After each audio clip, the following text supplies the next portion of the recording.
Hello, everyone, and welcome to another Live at Lunchtime volunteer training. This is a topic that I do not like talking about whatsoever. I avoid talking about it. I don't like to stress anybody out by, even mentioning it. I don't like mentioning it during orientations or just in general when anybody asks about it. It's not something I really like to discuss. It's a very hard topic. I've really kind of been avoiding doing this one. It has to be done, but I've kind of been putting it off. I've even pushed it back a couple times. Normally, after I do a training, the next day I'm already starting on the next training for the next Live at Lunchtime, and this one I absolutely waited to the last minute to even work on it just because it stresses me out to no end. So we're just going to get over it. We're going to get through it, get it done with, and then, we can move on to different topics that are a little bit more interesting and not so, traumatizing. So we're talking about euthanasia today. No, nobody likes it. Unfortunately, in animal welfare, it is just going to come with the territory. There's just no way to avoid it, and as we talk about it, you're going to hear some of the reasons why. So I'm going to do my best not to cry at any point during this training.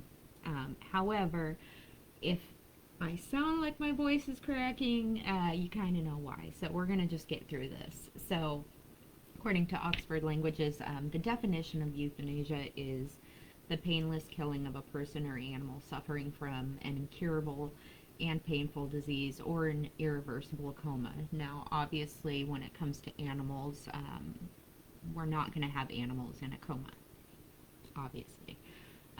To be able to, put a human being on life support, is something we can kind of understand. To put an animal on one is just not something that is possible. You can't put animals on life support, and we wouldn't want to. When the quality of life is not there, when they're, absolutely not thriving, it is inhumane to keep them alive at that point.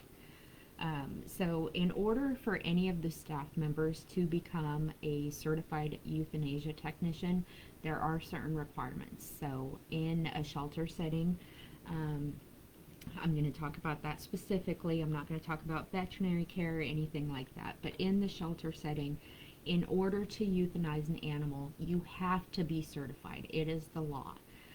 It is also the law that all of the solution that we use for it has to be locked up, and it actually has to be locked up behind 3 locks. So it is very, what's the word I'm looking for? Very controlled. We have to make sure, nothing and no one who is not certified can even access the solution that is used for euthanasia. So in order to become certified, you're going to have to attend an approved training program. So in the past, in 2019, I did actually go to this program. I believe it was held by Animal Control, Texas State Animal Control, something or other. You have to complete the training. You do have to do some hands-on training. While I was there, the location we were at, the particular pet that I was to put down was in fact a dog that had severe heartworms, very heartworm positive, and it was fatal. Treatment could not be done. The dog was too far past the point of treatment and already in cardiac failure. So that was the particular first pet that I euthanized while I was being trained. There is an exam that you have to pass, and then once you receive your certification, it does have to be renewed. I believe it's every 3 years. Now, The reason I'm not 100% sure on that, I'm pretty sure mine was for 3 years, and I made it about 15 months before I was in a state of complete mental breakdown, compassion fatigue, like you would not believe. I would leave the shelter um, whenever I had to, perform this. I would pretty much bawl my eyes out the entire way home, and then sit in my driveway and try and pull myself together before I got into the house. So nobody wants to do this, absolutely not, but somebody has to do it. Um, and it is extremely, extremely difficult, regardless of the condition of the pet, to have to do something like this. So, a little bit of back information here. I just want to kind of bring this up. There's going to be different types of shelters, and there might be other types of situations, but I'm just going to discuss these three here. So, the municipal shelter is going to be your city or county ran shelter. So these guys are government based, so they are legally required to take in every single animal. The money that they receive is out of taxes, okay? They are tax funded, but they do have to take every single animal, regardless of the condition, regardless on if they have room for them. They're taking everybody. Humane societies are nonprofit organizations, so they do not receive tax funding. They are primarily donation or grant-based organizations. They are private, not government-owned. We are a humane society here in New Braunfels, and we do not have a municipal shelter. So we have a contract with city and county animal control so that they can bring their pets to our facility. Okay, so in a way, we're kind of operating as a municipal shelter in the sense that we are required to take all animals from animal control, but at the same time, we are not getting the bulk of our donations, things like that, from taxes. We don't receive money from any of the taxes, so we do have that contract. They do provide a small amount to cover the cost of the pets that they bring in to be cared for, but we are a little bit different than that. And then of course, your animal rescues, a lot of times they won't even have an actual facility. They might have whoever's running it, when they pull animals either from humane societies or these municipal shelters, a lot of times they have, I guess you could say, they have a good option of being able to pick and choose which animals they take. They're not always required to take all the animals in, so that's kind of a nice little incentive for them, is that it kind of helps them a little bit to not be over capacity all the time. So particular animal rescues, they're primarily going to be funded by donations and grants as well. And the great thing about rescues is, especially the ones that do not have a facility, all of the pets that are taken into a rescue are actually going to go into a foster home. So because of these different types of shelters, that is going to have kind of a different effect on, which facilities might euthanize, which ones might not. Animal rescues, if they don't have a facility and they're private ran, they might not have certification for something like that. So if they had to have a pet euthanized for some reason, they would most likely have to go to a veterinary clinic. So Humane Society, animal shelter, or municipal shelters are usually able to do it in their facilities. So what can we do to kind of reduce the youth rates? It takes a lot of things. So it takes time. no major change is going to happen overnight. You have to develop new strategies, you have to implement them, and kind of grow from them. It's also education, teaching the community members about the importance of proper pet care, ensuring that they're not spreading disease or rabies, ensuring they're not getting loose all the time, understanding how to contain your pet. That doesn't mean chaining them up because that is illegal. It just means ensuring that, if you've got dogs, you're able to keep them within your yard, within your property, whether it's fencing, taking them out only on a leash, whatever you need to do. Don't let pets become strays. That would be a great way to reduce euthanasia. People are a huge part of it. Finding individuals who are willing to volunteer and foster and adopt all of these animals that are homeless. Sterilization is huge, and it is a constant thing that we are doing within our shelter to try and control the stray pet population. So we're ensuring that every pet that comes in our doors, before they are qualified to be adopted, they are spayed and neutered. The more animals we're able to spay and neuter, the less pets are being born into homelessness. But also educating, the community on why it's so important to spay and neuter their pets at home.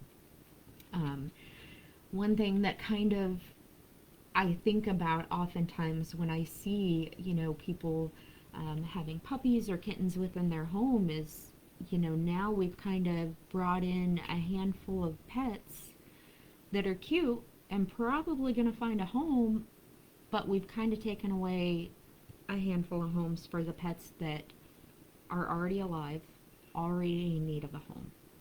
So, spaying and neutering, you'll hear us say it a million times, and I do wish that there was more low-cost options available in your guys' area, but I can offer some resources if it's something that you need, but I don't believe that there's any within New Braunfels at this time.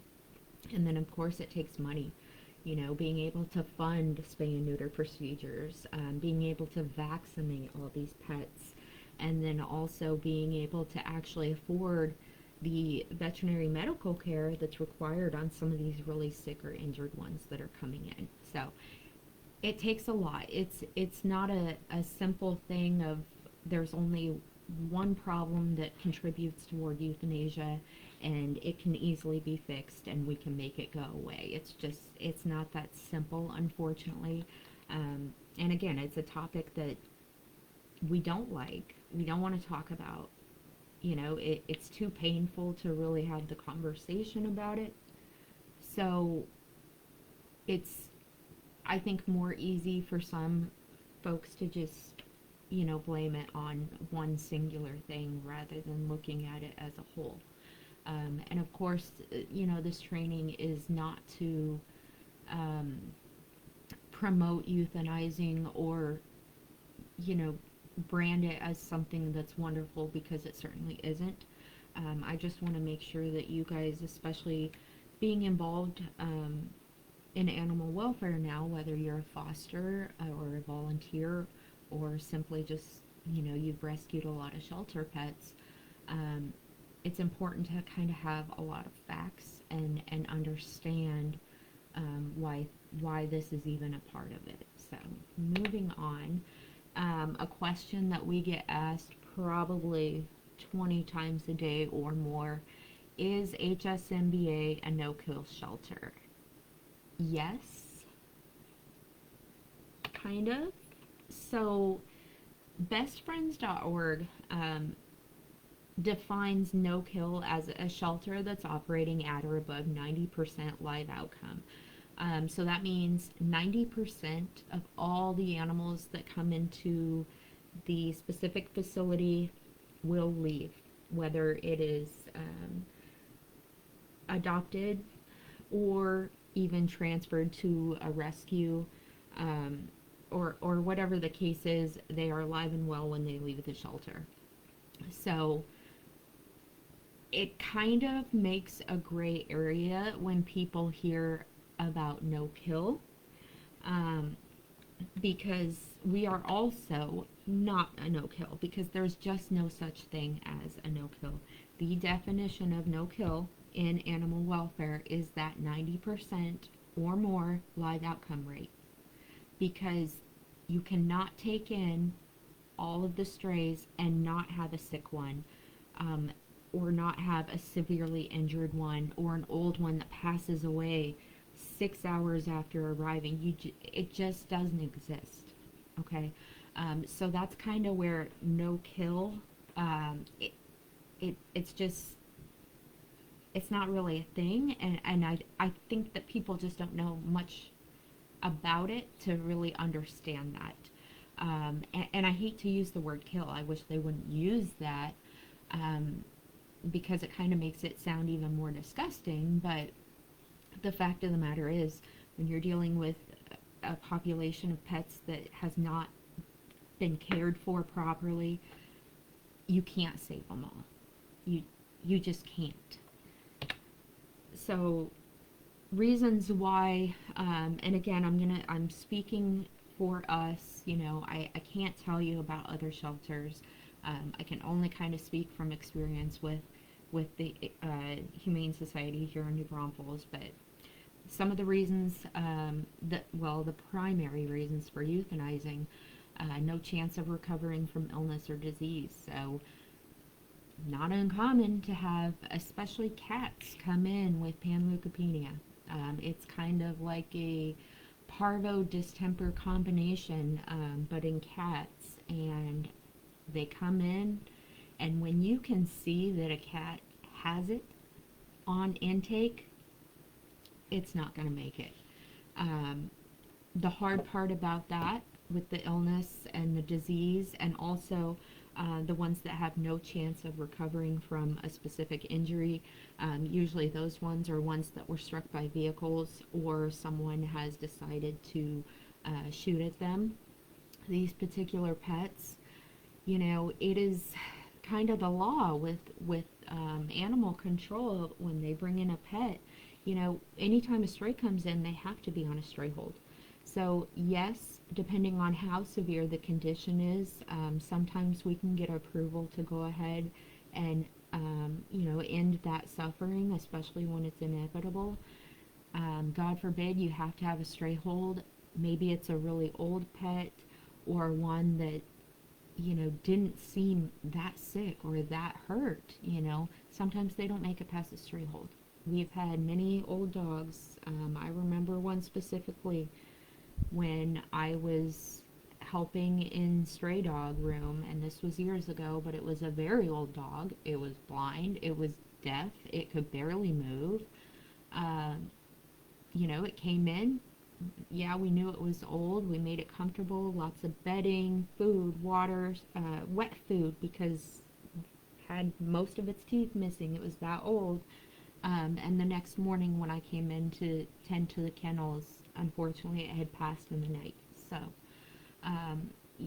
these things happen in animal welfare. Nobody likes it. It happens. So, if it is clearly inhumane or not safe to do so, we will euthanize. Okay, and again, that kind of goes with 1 and 2 with the condition that they arrive in.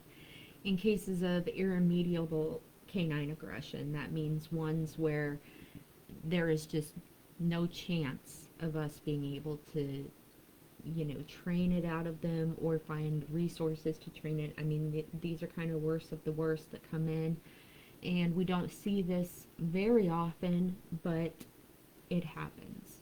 Unhandleable by staff. So obviously, policies, we do not want any guests, volunteers, anybody other than staff trying to handle these new pets that come in. We have our rules. You guys are all too familiar with the green sticker rule. No sticker, no touch. And it's not just because of behavior, it is because of that stray hold, it is because of the vaccine hold, but behavior does play a role in it. So sometimes we have dogs come in that no matter what we do, no matter how hard we try and help them, Um, Days, weeks go by, we still cannot get a hand on them without being bit. Um, there's nothing we can do at that point, especially when we've had 60 dogs come in after it needing shelter, and they're adoptable, they're friendly, good condition, health wise. And I do have excludes felines in quotes because obviously we are not able to handle the feral cats that come in. They are wild, but we do have ways of being able to transfer them, and provide care for them without having to put our actual hands on them. The difference between a cat that is wild and a dog is, cats, they're going to avoid you. They're scared of humans. They just want to go out there. They want to hunt, and survive and thrive on their own. A dog is not like that. It's very dangerous, to have a feral dog out in the community. And then, of course, risk of rabies exposure requiring testing. The only way to test for rabies is to euthanize it so that you can test the brain. That's the only way to test for rabies, okay? So when we do quarantines, any animal that breaks skin with a tooth, whether it is through a bite, a scratch, whatever, they do have to be quarantined for 10 days to make sure that they don't have rabies. Whoever or whatever they bit or broke skin on does not have rabies. Now, a lot of times it's minor. I do tell you guys during orientation, puppies, they play bite, they're teething, they have sharp teeth. It is very, very easy for them to break skin just through play, not by trying to bite, not by any type of aggression. They just have sharp teeth, and they like to play, and they like to chew on things. So does every dog that go into quarantine or every cat that go into quarantine get euthanized? Absolutely not. If they're showing no signs or symptoms of rabies after their 10 days, they're cleared by a vet. They can be sent back to their house after their quarantine is ended. If it's a cat, we can have them go through the TNR process. Same one we do for our ferals that come in. It's when we're really concerned. So the type of bite matters, and also, again, if they're showing symptoms. Now we got to be really worried. So these are the primary reasons here. And kind of going back to unhandleable by staff, we will have pets once in a while that, especially long-staying pets, they're great in the beginning, and as time goes by and they remain in the kennels, they have zero interest from anybody adopting them, things like this. Nobody wants to take them into foster. We start to see their behavior deteriorate. Mentally, nothing, human or animal, can thrive in a confined space for a long period of time. So that's kind of where we'll see them going kennel crazy, as we call it, and you're going to see repetitive behaviors. They start to get very nippy, biting at your hands and stuff, biting at your legs. You see them going to the bathroom in their kennels and spreading it on the kennel walls.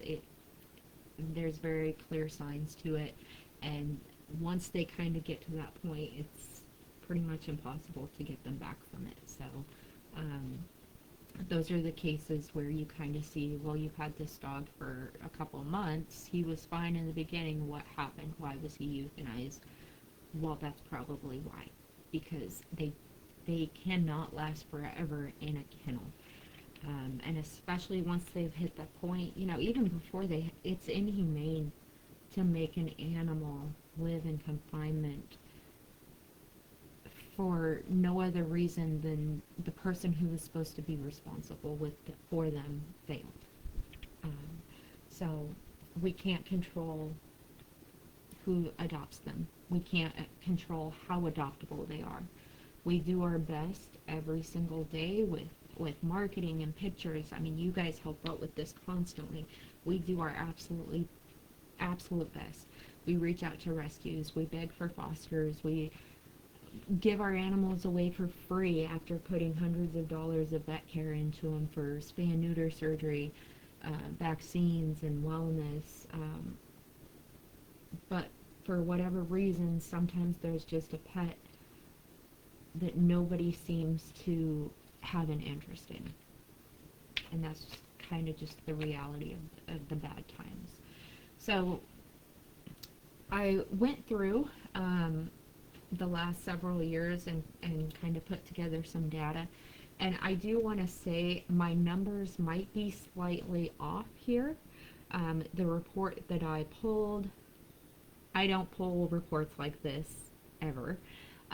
So the numbers might vary slightly on as far as intakes go, and possibly live outcomes as well.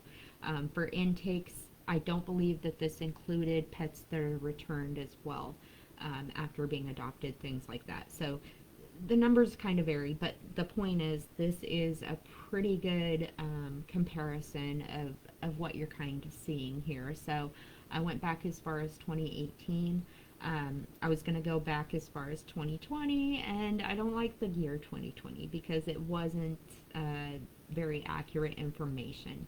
In 2020, everybody was stuck in their houses, which meant there was a lot of pets that were very lucky to spend all of their time in a foster home because they had people inside, lots of people available to foster these pets, be with them 24/7 for months. So in addition to that, with less people outside, less people were likely to let their animals outside unattended because, again, they were home all day. So I ended up going ahead and going back to 2018, which was when I first started at HSMBA originally. So 2018, although the numbers aren't posted, that was a rough year, a very rough year. And I do recall in 2018 when I came in, we did not really have an enrichment program. So when I came in, yes, the pets got toys and things like that, but there was not, puzzle feeders and different types of enrichment that really kind of prolonged play, prolonged treats, things like that. So you can see here that we have increasingly gotten better and better over time, and I contribute a lot of that to not only staff members constantly working to create new programs and new ways to keep these guys happier for longer, but I also attribute it to a higher number of volunteers, more people willing to come out and spend time with these animals, more people willing to foster, and more enrichment, more dog programs. It is making a difference. I promise you, it is making a difference. So it is kind of gradually going down, which is good. And again, I don't think these intake numbers are quite accurate. But I did want to kind of give you guys an idea of what we're looking at here. So going into euthanizing again, kind of took a look online, did a little searching. Why do people work at shelters? Why do people volunteer at shelters? They euthanize there. It's sad. The pets sometimes don't look great when they come in. It's really hard. It's traumatic to see these kinds of things. So top answers for why people work or volunteer at the shelter is simply a passion for animal welfare. We love animals. Making a direct impact, emotional connection, sense of community, personal growth, saving lives, building a more humane world, and supporting our community in things that we need help with.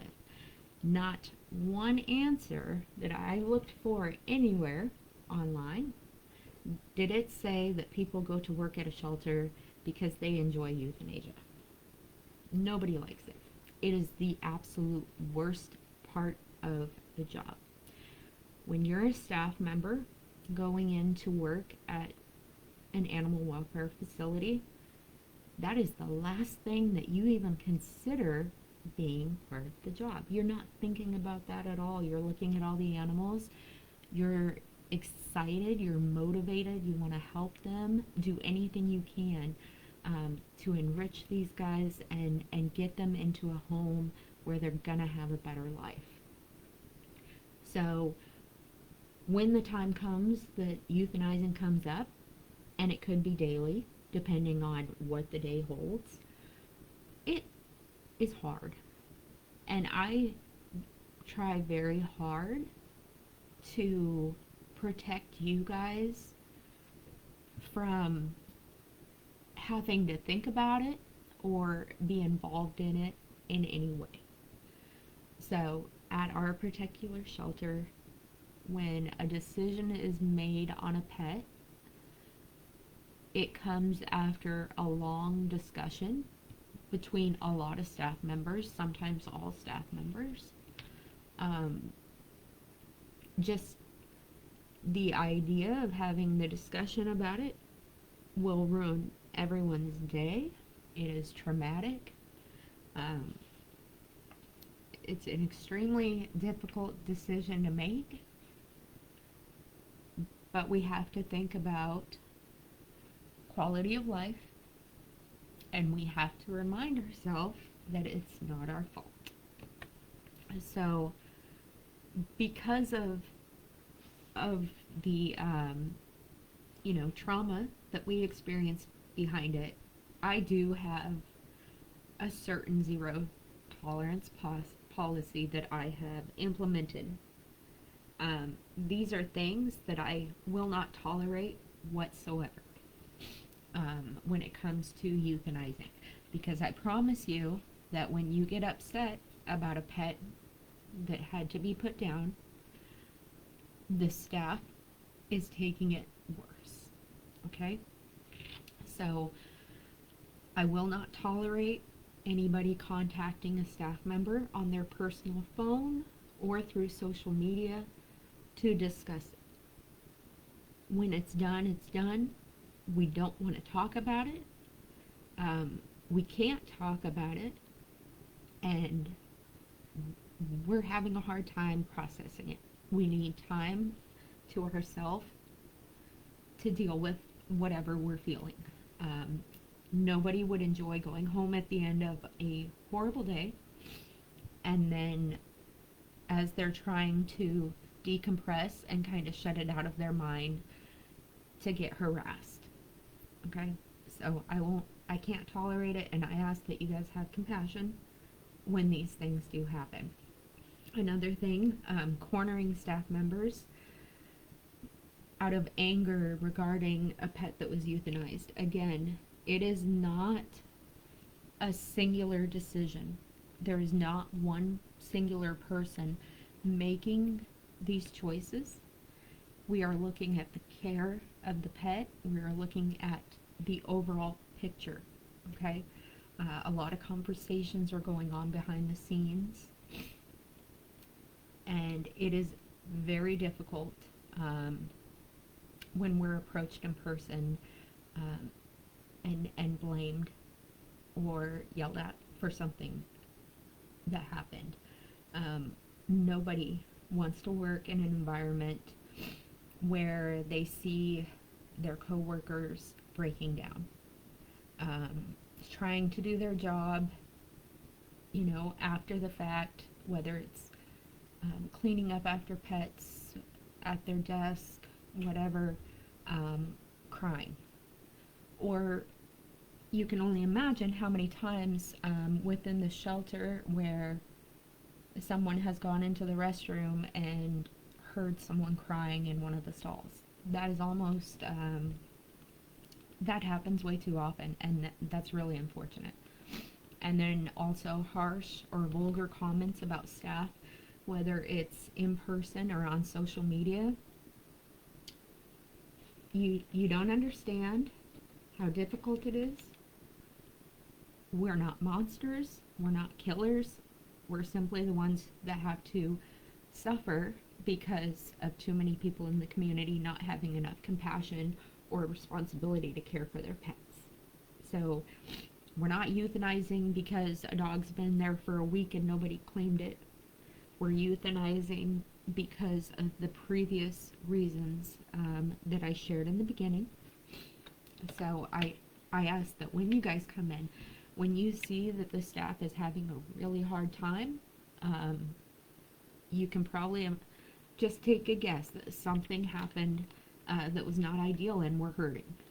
Okay? We experienced the trauma firsthand. It is awful. Absolutely awful. So if you guys have any questions ever, maybe, you know, there's something that I didn't mention that you wanted more clarification on, if you guys are struggling yourself, you know, I don't mind talking to you guys if you're struggling or hurting. Again, have compassion because we're all hurting, I promise you. But if you need resources, you know I always am sending those out. Whenever anyone hits 25 hours in a single year of volunteering, I include resources, you know, more information on compassion fatigue with every single Rockstar certificate I send out. I give compassion fatigue stuff to staff members. It is something I am extremely passionate about because it is one of the worst things to go through in life. So if you guys need anything, need any resources, please let me know. Thank you guys for watching today and listening to me sniffling, and the next one will be better. Have a good rest of your day.